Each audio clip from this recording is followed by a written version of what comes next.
আজকে যেমনটা আপনারা জানেন যে আমাদের এই তামান্না টু ওয়াদ্দা মোড়ের সংস্কার কাজ শুরু হয়েছে। এটা কার মধ্যে কি ফিলিং জাগছে সেটা আমরা বলতে পারবো না, কিন্তু যে আমরা গোলাহাট এলাকাবাসী আমাদের জন্য একটা ঈদের দিন মনে হচ্ছে। কারণ সবচেয়ে ভোগান্তির শিকার হয়েছে কিন্তু আমরা গোলাহাট এলাকাবাসী। আর এই জন্য আমরা গোলাহাট এলাকাবাসী বেশ কয়েকবার আন্দোলনও করেছি। রাস্তায় আমার মা বোনরা ঘুমায় গেছে এমন আন্দোলন করেছি, এবং আমাদের গোলাহাট এলাকাবাসীর নামে মামলাও হয়েছে। আমাদেরকে হুমকি দেওয়া হয়েছে এই আন্দোলন যেন না করা হয়। তো আমরা খুব সহ্য করেছি, তাই এই কাজটা যে হচ্ছে আমাদের কাছে একটা আনন্দের দিন মনে হচ্ছে। কারণ আমরা যে ভোগান্তির শিকার হয়েছি সেটা ভাষায় প্রকাশ করা যাবে না। গোলাহাট এলাকাবাসী রাস্তায় মহিলাদেরকে ডেলিভারি হতে দেখেছে। গোলাহাট এলাকাবাসী রাস্তায় চলন্ত অটো থেকে মানুষ পড়তে দেখেছে।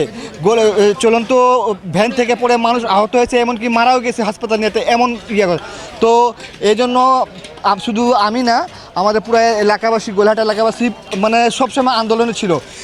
পৌর প্রশাসক থেকে শুরু করে এর আগে যারা মেয়র ছিলেন তাদের কাছে স্মারকলিপি, মানে যাকে বলে নিয়মতান্ত্রিক আন্দোলন, স্মারকলিপি দেওয়া, দরখাস্ত দেওয়া, ওটা না হওয়ার পর আন্দোলনে যাওয়া, সব প্রক্রিয়া আমরা করেছি। তো সব প্রক্রিয়ার পর যেহেতু সরকার পট পরিবর্তন হয়েছে, পৌর প্রশাসক এসে যার মাধ্যমে হচ্ছে এটা কাজ, আমরা একে সাধুবাদ জানাই এবং খুব আনন্দ লাগছে। আমরা যেহেতু এখানে আমি তামান্না মোড়ে দাঁড়িয়ে কথা বলছি, কিন্তু বাসার আসার পথে আমাদের গোলাহাট এলাকাবাসী খুব আনন্দিত। ওখানে বলা হচ্ছে খুব আনন্দিত, কারণ যে ভোগান্তি আমরা সহ্য করেছি সেটা ভাষায় প্রকাশ করা যাবে না। আমি নিজে একজন ভোগান্তির শিকার। আমি নিজে মানে আমাকে মামলার হুমকি দেওয়া হয়েছে, শারীরিক লাঞ্ছনার হুমকি দেওয়া হয়েছে, ফোন করে হুমকি দেওয়া হয়েছে। কারণ কি, আমরা এগুলো নিউজ কভার করতাম এবং আন্দোলনের সামনে থাকতাম আমার গোলাহাট এলাকাবাসীকে নিয়ে। তাই সর্বশেষ একটাই কথা বলবো যে আমাদের গোলাহাটবাসীর জন্য এটা আজকে ঈদের দিন। আমরা খুব খুশি।